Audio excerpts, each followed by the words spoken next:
I'm the kind of guy who can't live with things that aren't just right. Don't go away.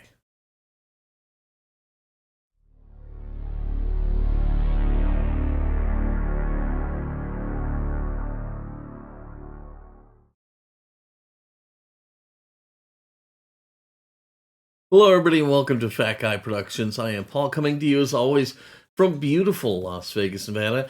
And I have a personality flaw that I have a vision of how things are supposed to be, and if they're that way, I'm good to go. But when they're not quite there, it's like fingernails on a blackboard. And what I'm talking about is my werewolf model. Now, you may remember it not too long ago. I built the Aurora werewolf model, and I put hair on him. And it was a fun experiment. I enjoyed doing it, and I'm happy with it. But it's not the way I want it. It just isn't. So today, we're going to be building another Wolfman kit. It's labeled Atlantis, but I'm pretty positive this was the Aurora sets from back in the day. Glow-in-the-dark Wolfman. It's the exact same kit that I built here and put the hair all over. But, we're going to do it all with paint, okay? So let's go ahead and open the box up and take a look at the kit. All right, so while we do that, let me tell you about these. I loved the monster kits. I really did. I loved all of the monster kits. I remember Miller Lane building monster kits. I remember one instance specifically. I had built Dracula, and I took it out to show my mom, and I was so stinking proud of the paint job that I did on it. I really these might be more enjoyable for me than Tom Daniel kits, and you know how I feel about those. Yeah, so it's not a big deal for me to be rebuilding him. It really isn't. It's just a fun thing. It's a simple kit. It's just glue, build, seam, paint. So it's going to be a fun deal for me. I'm going to have a lot of fun, and I hope you enjoy seeing a different way of doing the Wolfman kit. All right, so we got her open. Let's take a look and see what we have inside. Deja vu?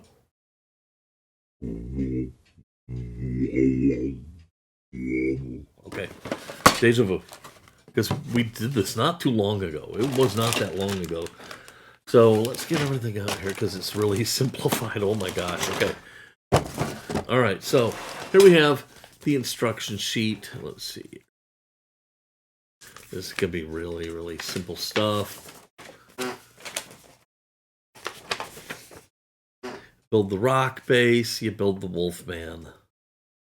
You paint the Wolfman. All right. Yeah, no big deal. No big deal. Okay, so there's the instruction sheet. Then we have the glow-in-the-dark sprue. I believe what I did on him, and I'll probably do it on this time, is I left the rats glow-in-the-dark and the skull glow-in-the-dark. I may paint the rats. I may leave the skull glow-in-the-dark, but maybe put a little weathering on it or something like that. He has glow-in-the-dark feet, glow-in-the-dark hands. There's the other hand. But I probably won't need to use those at all because, I just won't.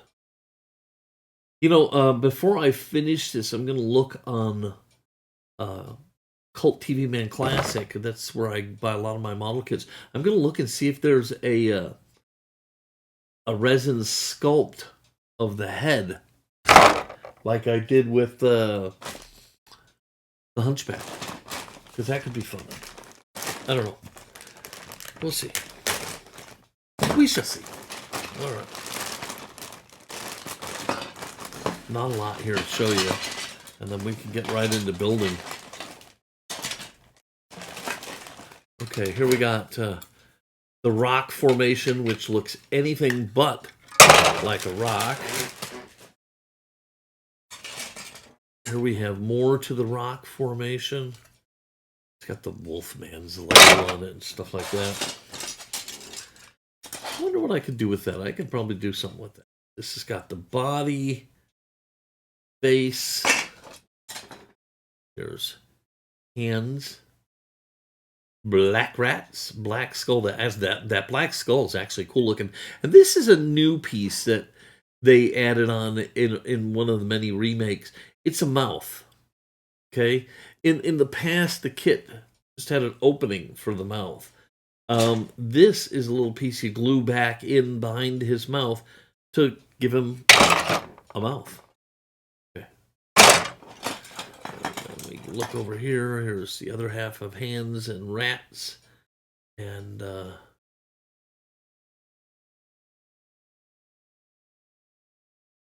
have no idea what this thing is.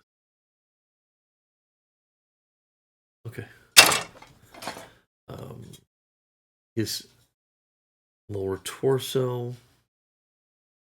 And this is cool because I wanna improve my fabric painting skills. A worn out pair of what I would consider is probably like denim, should present a nice little painting challenge for me. And then here's the other half of his lower torso and his arms. So with that said, let's go ahead and start building the Wolfman. What we're going to need is my Tamiya sharp side cutters. Now look, I grew up not doing this. Why? Well, I'll tell you, there is no good reason to not do this. I was just lazy. But the flip side to that is that not doing it can actually damage your model and leave little holes where the sprues meet the piece, and then you have to fill those little spots, and it's just more work for you. So yeah, even on a simplified kit, maybe just like a snap tight kit, do this. And this kit's as simple as it gets, man. And do this, use the side cutters, because it will get you in the habit of always doing it. And that's what you want, is you want to be in the habit of always cutting your parts off. Good habits are always a good thing to develop. So, all right, got these, and we can start putting this. Okay, all right. Got the legs. Got all the legs here. Let's get the legs together. Is there any reason not to put the legs together? No, there is not. And so what you got to do, honestly, this is the funkiest model kit ever. It's a really weird build. He's got his torn pants with the rope around his waist, and his pose and his chest area. They're all kind of bizarre, but I don't care. That's the point of this kit. Now, what I like to do, see, what I'm doing here, I'm going to use my Tamiya extra thin cement. I got the quick setting stuff out. And what I'm doing, I'm going to use capillary action to glue these parts together. So right now, all I'm doing is using my hand to make sure these parts are lined up as well as they can be. Then I start to brush the glue on them.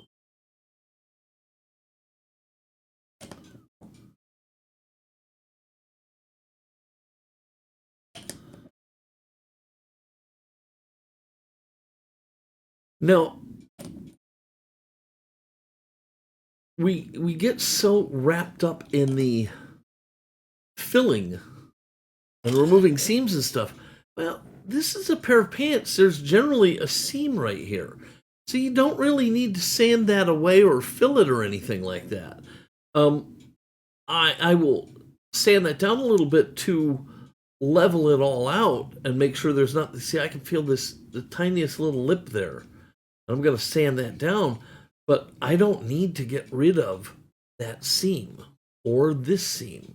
See, check that out. Really missed the line down here at the bottom, up here at the top.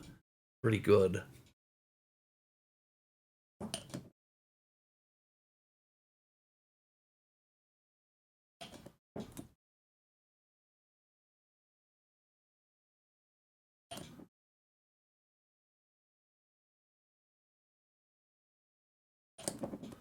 Right, so I want to kind of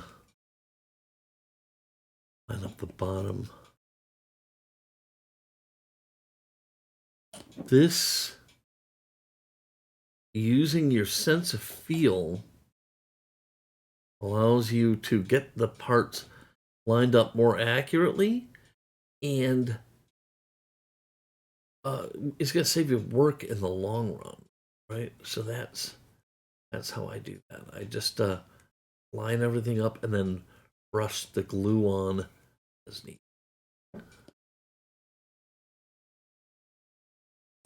All right.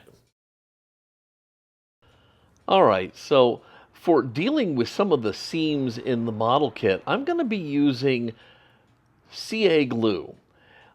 There's a couple reasons for this. First of all, it's really strong, so it's going to help strengthen all of the joints, but also it's a really good hard filler that will get into the cracks and let me sand and do whatever I have to do there without really any issues. So this is going to be one of the first models where I've actually used this, but I have high hopes for this technique, and basically I'm just kind of applying a bead of this glue and then working it in. I'll use a little toothpick as need be, and I'll work it in and smooth it out and kind of pre-shape it, let it dry, and then I can get to sanding. Okay, so with the Wolfman all together, I've used the CA to fill the joints. I've taken them over to the paint booth and I put a coating of Tamiya Fine primer on him. And I did this actually a couple times because it helped me make sure that all the joints were properly filled and that overall the model build itself was looking good before I got into the painting. And now I can start to do some of the paint work. What I'm doing is I'm using just Tamiya, a tan paint, and I'm painting in the what would be the flesh of the wolf man. So I'm painting in around his face and his ears and his hands and his feet. And up into the hair a little bit, but mainly I'm just trying to get the facial features because this is going to be the base color for all of that stuff. I in the last one I painted him a pretty dark brown, and it really kind of took away a lot of the details. So I decided to go with a lighter color today, and I'm hopeful it'll come out good.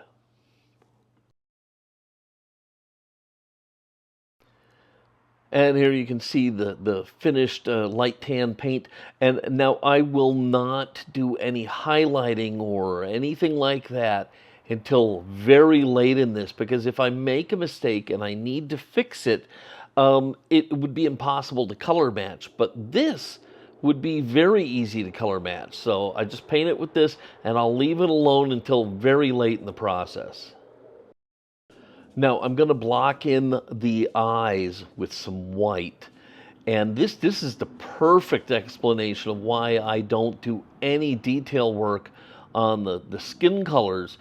Because if I have a hard time getting this white in there and I get too much, I can really easily just outline the eye later because it's just a out of the jar color and it'll match perfectly. So this is a perfect example of that. Now, while we're talking about this, let's talk about the white. You never paint eyes perfectly white. Same thing with teeth. They're not white, especially eyes. They're kind of a muddied color. So what I do is I will either mix in a little bit of yellow, or in this case, I'm going to mix in a little bit of that tan just to kind of make this an off-white color. And I have a special way I'm going to do the eyeballs. So, you know, I'm mainly painting in the pupils to give some punch to what I'm going to do, and I'll explain it here in a little bit. But I'm not going to paint in the eyeballs today. I've got something special in store. But be that as it may, I am going to paint in white for the eyeballs, and then while I'm at it, I might as well go ahead and I'm going to work on the mouth. Before I do the teeth, I'll get in there. Well, I'll tell you about it in a second. But just suffice it to say, we're going to paint in the eyeballs, and then we'll move on. Now on the eyeballs, you'll notice that I've spun the model around. That's because what I'm doing is I'm using the brush and the model itself to help me paint in these eyes. So I'm coming in from one side to paint one side of the eyeball. Then I spin the entire model around to paint the other side of the eyeball. This gives me more control of how I flow the paint into the eye. So yeah, I come in from one side, flip the model around, come in from the other side, and that works great. Now, like I said, I already have a white ready that will work great for the teeth, but I want to put in the other mouth colors first. So I'm making kind of like a pinkish color that I'm going to use inside the mouth. I've toned it down, but I've got this little pinkish color.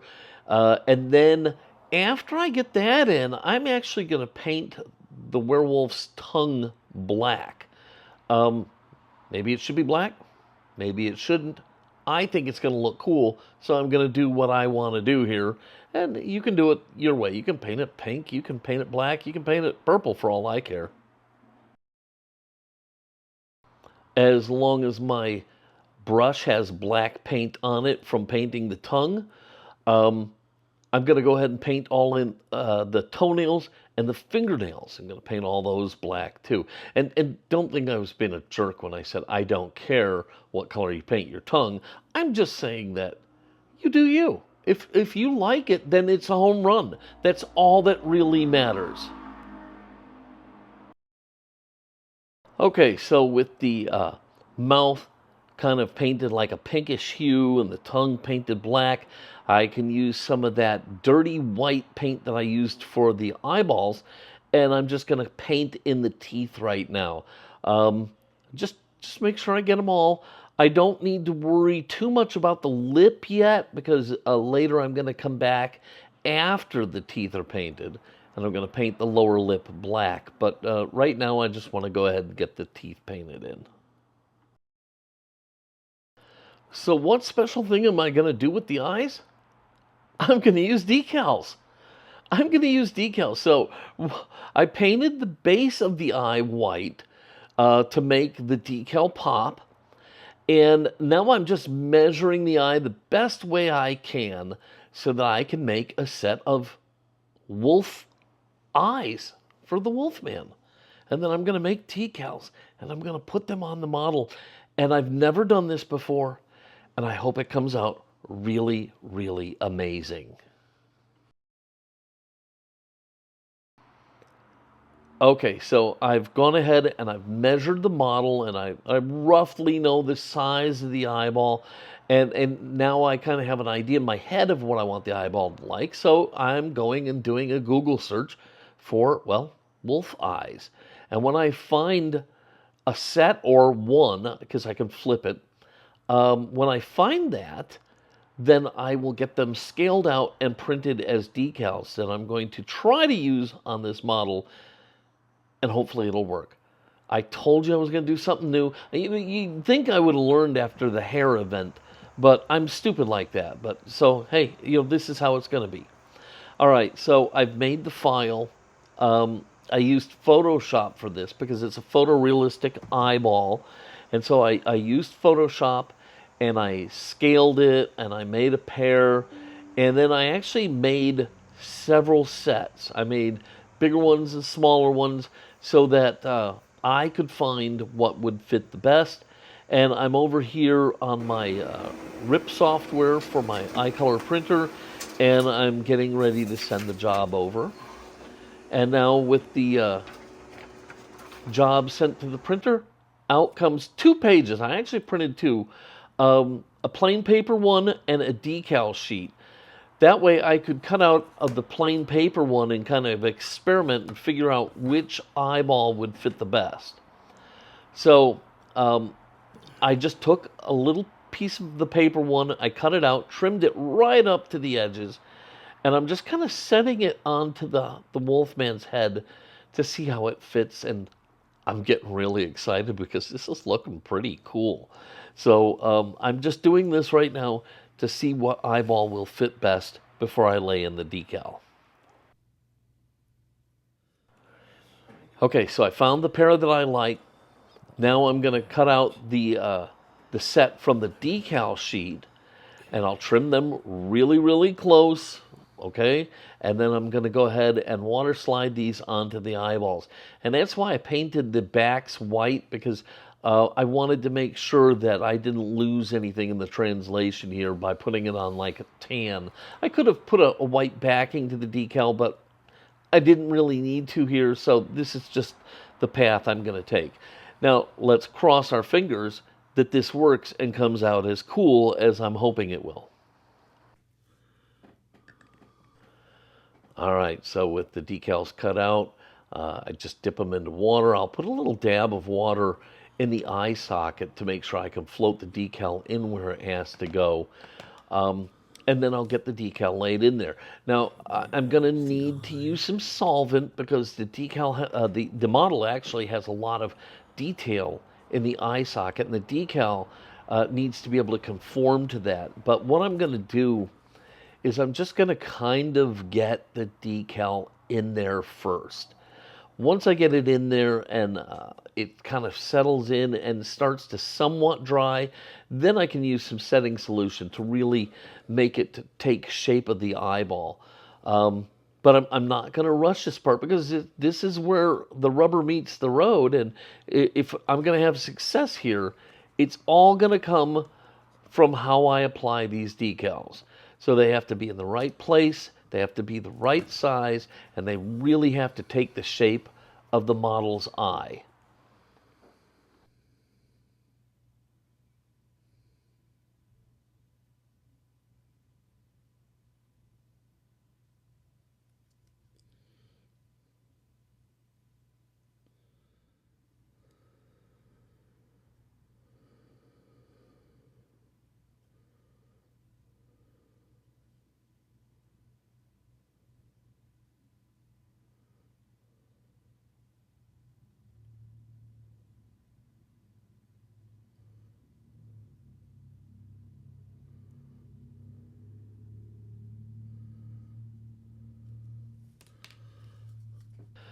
Now, going in the future, I would love to do this on like a humanoid figure, but I gotta tell you, I'm really excited about the way this worked.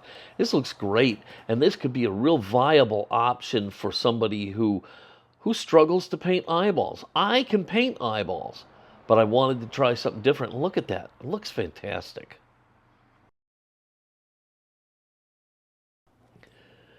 So here we go in completely the opposite direction of the first Wolfman, because instead of laying down hair, we're going to paint in hair. And to start doing that, I need to paint in around all the fringe areas where the hair meets the skin. So I'm using a very fine brush and just a kind of a brown, just brown, a plain brown, not dark, not light, brown, just brown. And I'm kind of stroking it in like as if each piece was a little bit of hair. And I'm starting in from where it touches the face, the skin, and then pulling into the body of the hair. And what I'm looking for is I'm actually looking for brush strokes, really fine brown brush strokes that kind of simulate how the hair feathers in from the skin back into the scalp and all the other parts. So I'm going to go all the way around the face, and then I'm going to go ahead and do all the way around the palms of the hands and the backs of the hands, and same thing with the feet. And I'm just pulling back, pulling back, pulling back.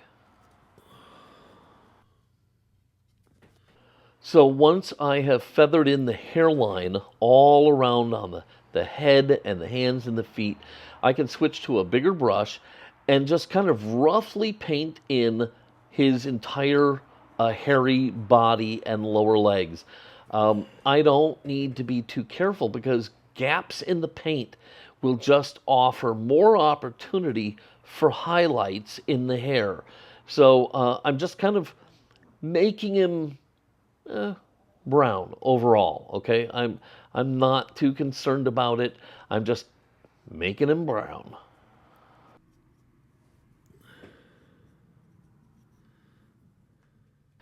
Now I'm going to do some washes on him to bring out some highlights and things like that.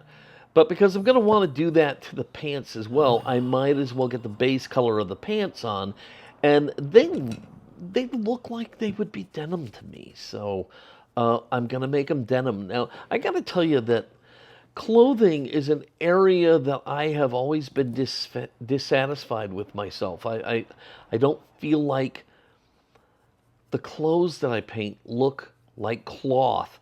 They they, I don't know. They just don't. So I have some ideas on how I want to approach this, and we're going to try it out. And hopefully, I can make these pants look more like fabric. I'm starting by using just kind of a denim-y blue color Tamiya paint, and I'm kind of mixing it up in different levels. Sometimes I'm using a pretty wet brush, sometimes I'm using more paint, and I'm just kind of roughing this on. I want it to be a little splotchy and uneven. I don't want a perfectly smooth, even base coat here, okay? I want it to have some life to it. So a wet brush really kind of makes it be thinner and a little more transparent. I'm just kind of mixing it up and laying it on nice and rough and just getting the paint on the pants. Okay, so the body is dry, the pants are dry, and so far I'm very pleased with the way this is starting to look. There is still a lot that can go wrong here, okay? Hopefully, I don't kill the progress I've made. I don't know. We'll see. But it looks good to me. I'm happy with where I'm at, but it also, it's not done by a long stretch. And there you can kind of see what he looks like when he's all together. I'll wait until the last second before I glue him together. But anyhow, so I'm happy with where he's at. Now we can go ahead and move on to the next step. Okay, for the next thing, I'm going to do an oil wash. So I'm just using some oil paints. And in this case, I'm going to make a very dark brown. Okay, that's why I used middle of the road brown for his hair, because I knew I would want to wash him in a very dark brown. Okay, because that wash is going to settle down into all the molded and sculpted in hairlines, and it's going to get down in there, and that's where you're going to get your highlight from. So I'm taking some brown oil paints and some black oil paints and some turpenoid, and I'm mixing up a wash of a very dark brown that I can then paint all over the hairy parts of his body.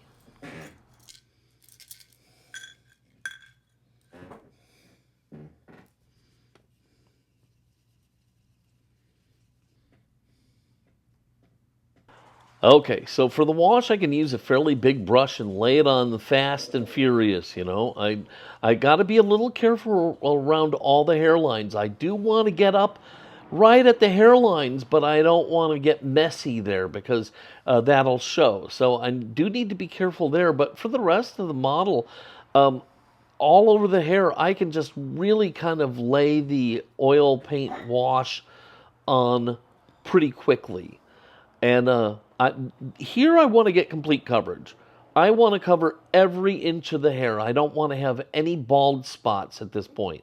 So I'm going to get it on. I'll be careful at the hairlines, but other than that, I'm going to lay this on.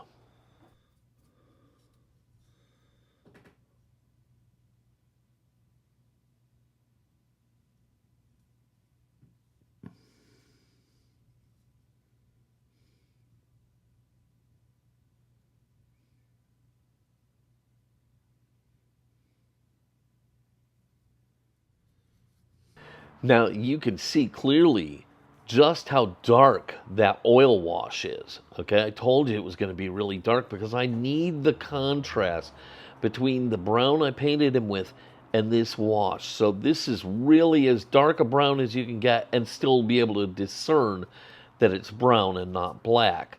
But you'll see that the two are going to work together and complement each other very, very nicely. So, anyhow, don't panic. Just because he's coming out so dark, he's going to look good. And don't forget the hairy patch in his leg. Yeah, this model, he's got a torn patch in his left leg where you can see some of his leg hair. And so you have to make sure that you paint that and you do a wash there and make sure that that looks just as good as all the rest of his hair.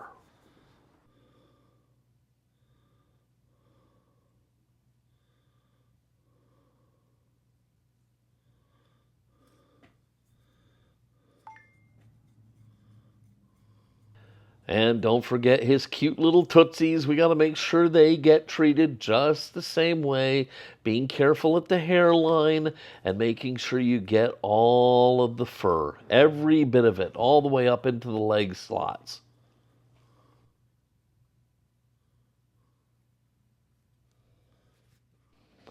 Okay, so because it's oil paint, we're going to leave it to sit and dry for a while. Okay, I don't feel like in this particular case I need to leave it to sit too long because this model has such deep grooves, okay? If you go a little bit longer, all you got to do is make sure that you're wiping him down with a cloth that's got some terpenoid on it. But because I can go a little bit earlier here, I didn't need to do that. I just am using a clean paper towel, and I'm going to go ahead and start wiping down the oil paint. Now remember, you're not trying to remove all the oil paint. So I'm just wiping him down and letting the natural contours of the model, it cleans away the high spots, but those contours protect the low spots and keep the oil paint down in there where it's nice and safe and protected. You don't want to get in there and start going ham on this thing and removing all the oil paint, okay? You want it there. You want to get rid of it from the surface so you get that highlight look. And this, I gotta tell you, I had originally thought I was going to do 3 colors and I was going to do like a dry brush on him. But look at this. Look how fantastic that looks. I am not. I decided, you got to know on a project when to say when. I'm saying when here, and I'm not going to do a dry brush on his fur because I think it looks amazing. I'm going to leave it alone. So I really wanted to just kind of see how he's starting to look, and this is looking really good. This is how this model should look. And I'm so much happier with the way this one is coming out right now. I can't even begin to tell you, I'm very, very pleased here. All right, the oil paints need quite a while to dry unless you want to, blow dry them with a heater or something like that. But I don't want to do that, so I'm just going to turn my attention to the rock base. I glued it all together, and now I'm just painting it a solid, like sky gray. I want to kind of be in the middle of the road because I'm going to then go back with a lighter gray, and I'm going to highlight some of the top surfaces, and then I'm going to use a darker gray to get down in some of the nooks and crannies before we do a little bit of stuff like you might do for a diorama. All right, I need to leave those oil paints alone for an extended period of time to let them dry unless I want to take out like a hair dryer and heat them and try and expedite the drying process, but I don't really want to. And besides, I have the rock base that I need to deal with. Um, I painted it and I did the highlights, and now I'm going to go ahead and put on a brown oil wash just like I did on the werewolf, except you'll notice that this is a lot lighter of a brown, okay? I'm not going with that really, really dark color, and I've got it pretty wet um, because I want it to kind of run a little bit, and I also want it to be a little bit sticky for some of the other stuff that I'm going to do. So basically, I just keep adding a little turpenoid, keeping it wet, and I'm slathering it all over the painted rocks and, haphazardly. I don't need to be real careful here. I just need to get the entire thing covered.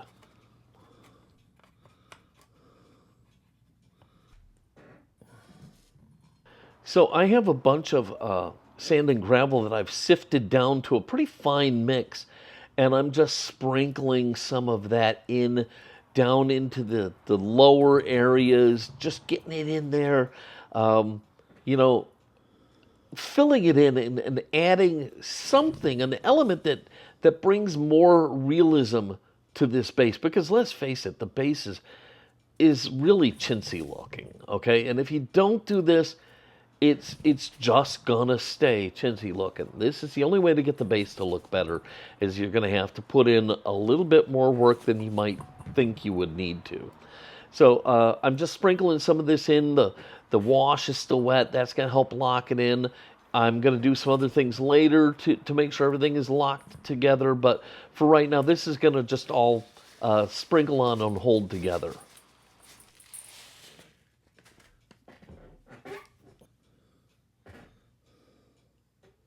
Now I have a couple areas where I want to put slightly bigger rocks, and so I'm drizzling in some Elmer's PVA glue, just white glue. It dries clear.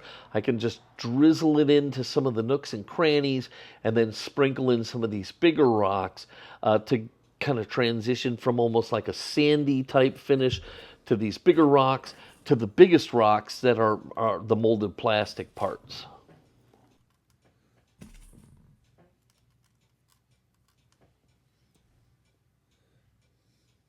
Okay, so now I've got kind of like a moss material, and I'm going to sprinkle that on some of the upper surfaces where it's getting some sun, and down into some of the crevices, and just kind of mixing and matching and just putting a little bit of that in there to try and help make this look more realistic.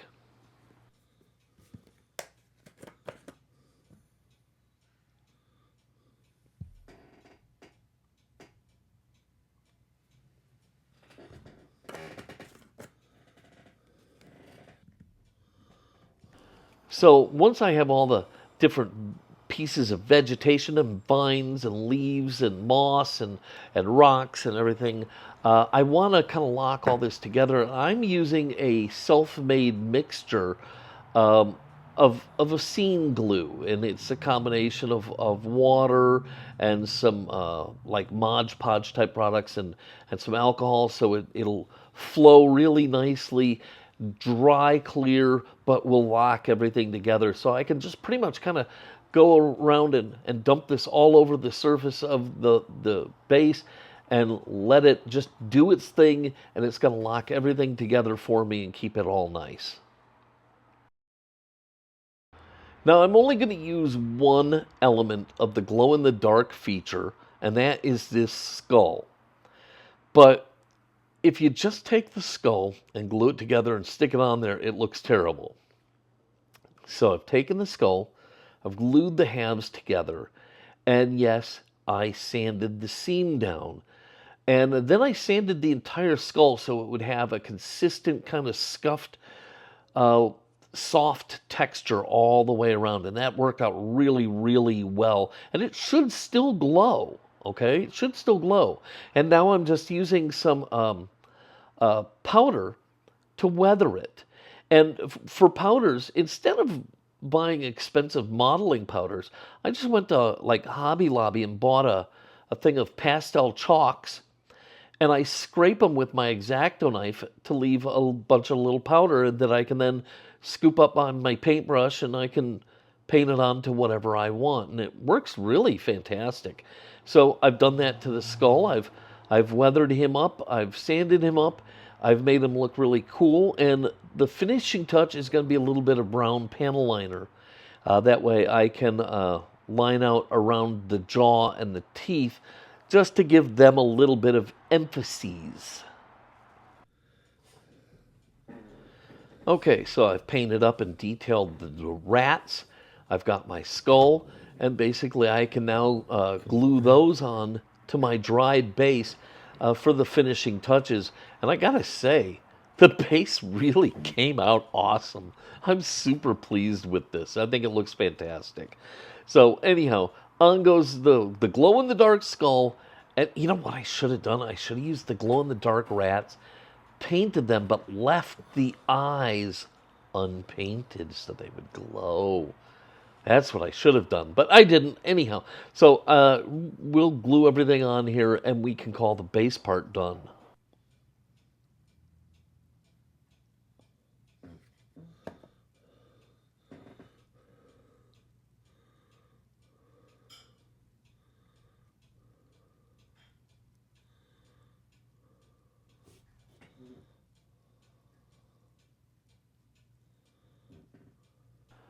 Okay, a little earlier I glued the two halves of the werewolf together just using a little CA glue.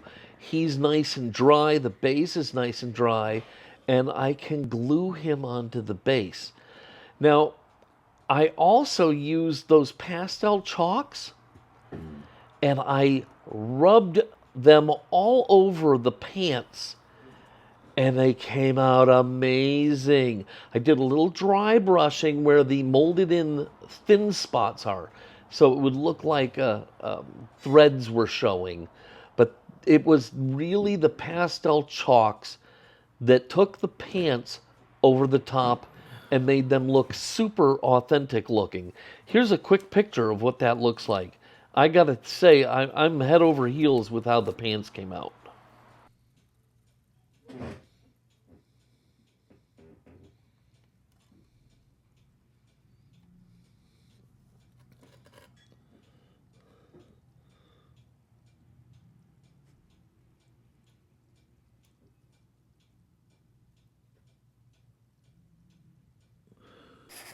So I hadn't planned on this, but after using the chalks on the jeans, they came out so nice that I was looking at his fur, and I started to feel it was a little too shiny. So I scraped down some brown chalk, and I started to just brush it on him just to take off some of the sheen and add a little bit of a third color highlight to him, and it ended up working fantastic. So the chalks really made this kit come together. I can't say enough about them. They made the fabric look like fabric, and they made the fur look like fur, and they gave not just the correct sheen, but a little bit of a highlight color to make everything click. And so, yeah, he's getting chalk on the fur, and I think it is the right call. I'll show you a picture here of how his fur looked before and after.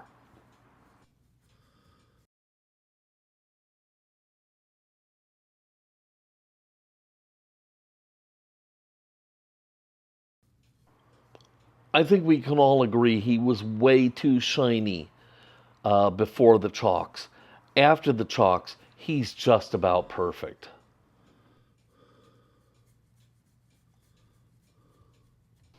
All right, with the chalk all over the werewolf, I'm pretty much calling this one done.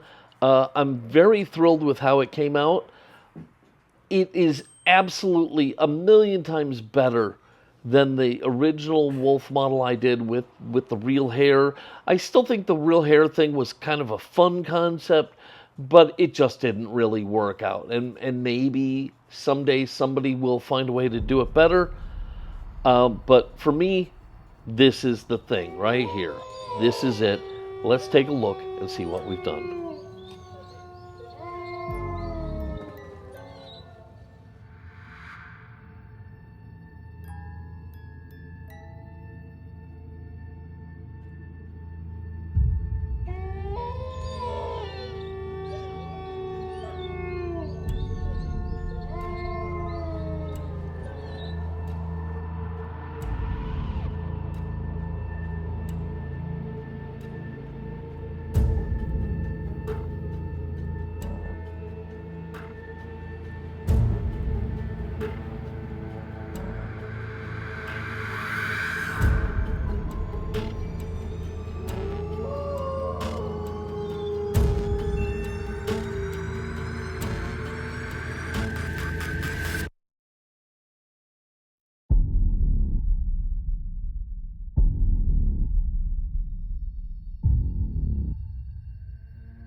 All right, there you have it, my new and improved Wolfman model.